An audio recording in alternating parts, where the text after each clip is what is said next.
the government when it becomes, I think, very ineffective. Let's bring in another couple of voices on this. Former U.S. Senator Evan Bayh is here with us on set about this.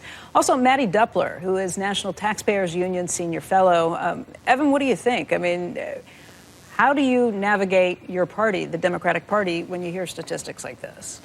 Well, I think a couple things, Becky. First, what's the old saying? If you're not liberal when you're young, you don't have a heart. But if you're not a little more conservative when you're older, you don't have a head. Right. So I think young people, as they have experience being entrepreneurs, seeing how people really create businesses and opportunities, will learn a little bit, and perhaps their views will change. Is that the Democratic version? A little more conservative? I don't think that was part of the original. But if you feel better with that, saying it that way, that's okay. A couple of other things. I think for our country's sake, it's a good thing the United States Senate is a little older demographic. The average age is like 64. Okay, boomer. So I think a wealth tax is probably not going to go anywhere. But there are some legitimate things we need to focus on. So many young people today come out of school with huge amounts of debt, and I think that may color their views about things some. We need to find a way to make access to higher education more affordable, so that's not going on.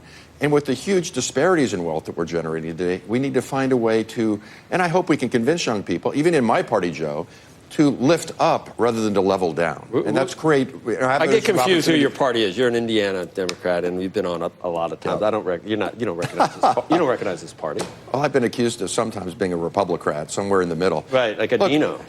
Well, look, the truth, at least in my experience, very often is somewhere in the middle. So we do need to focus upon how to create opportunity in our society. And I would encourage young people to look at some Western European societies and elsewhere where the youth unemployment rate is 20, 25, 30%. That's really not a place we want to go. So how do we harness markets? How do we encourage entrepreneurism in ways that more people can participate in, rather than emphasizing jealousy, envy, and just taking from people who've been successful? That's not really a path toward long-term success. Evan, I think both parties want exactly what you have just said. The question is, does the government take somebody like Michael's wealth and redistribute it? I think of Bill Gates, probably the most consequential person in the history of the world with respect to philanthropic activities. If the government had taken that, would it have had the great impact? If the government had taken Michael's wealth, would the government have had the social justice impact that Michael's been able to have? I think that's the debate we're having. It's not what the desires are. We all want happiness for the greatest number of people. I'm just curious, do you think the Elizabeth Warren, Bernie Sanders way of achieving that is the right way for our country? And will it fly next November in states bordering Indiana? Because that's what really matters. Michigan, Ohio, so on and so not Ohio, pardon me, Michigan, principally Wisconsin, so on and so forth. Well, you won't be surprised to learn that I'm not in the Bernie Elizabeth camp.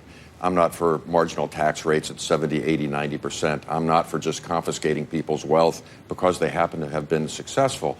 There is, however, a legitimate debate about how progressive the tax code should be and how we go about generating the income the government needs to fund opportunity for those who are not as successful as the most successful people in our society, how equitably to do that.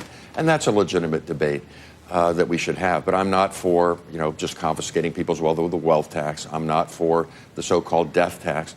But I know. Paying more along the way to try and fund good things. And here's the key.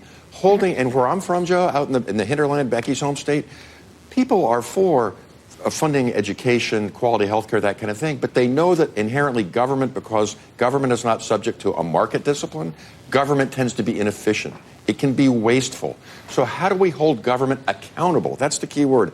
Accountable toward taking those tax dollars and investing them in ways that actually produce the results that taxpayers want. That's the key. Markets tend to, have disproportionate outcomes. Government tends to be wasteful. How do we find that sweet spot in the middle? I think that's what most voters want. Mattie, you've been waiting patiently. You want to weigh in? I sure do. Well, the debate that's happening around the table right now is not the debate that's happening in the Democratic primary. This conversation about the proper size and scope of government, I think a lot of Americans do want to have that debate. But what's happening right now when you talk about wealth taxes and the politics of envy is a conversation about essentially what kind of government we think we should have. And the fact of the matter is that when you come to socialism and capitalism, that Cato poll was really interesting because actually young people think favorably about about socialism the same way they think favorably about capitalism. What's not surprising about that poll is that young people are in favor of taxing people who they don't think are them. There's this otherizing effect that we always see in these polls when it comes to taxing people. I mean, even Bernie Sanders, right, wanted to tax millionaires before he became a millionaire. Now his wealth tax doesn't kick in until about $32 million. There's a reason for that. It's because there's always support when you think someone else is the one paying the bill. I think the conversation about entrepreneurship is particularly instructive here. Americans now, particularly young Americans who make up the largest part of the American workforce, are people who came of age during the Great Recession, and that was an extremely formative experience that has in some senses set them back. So you don't think they grow out of it, in other words?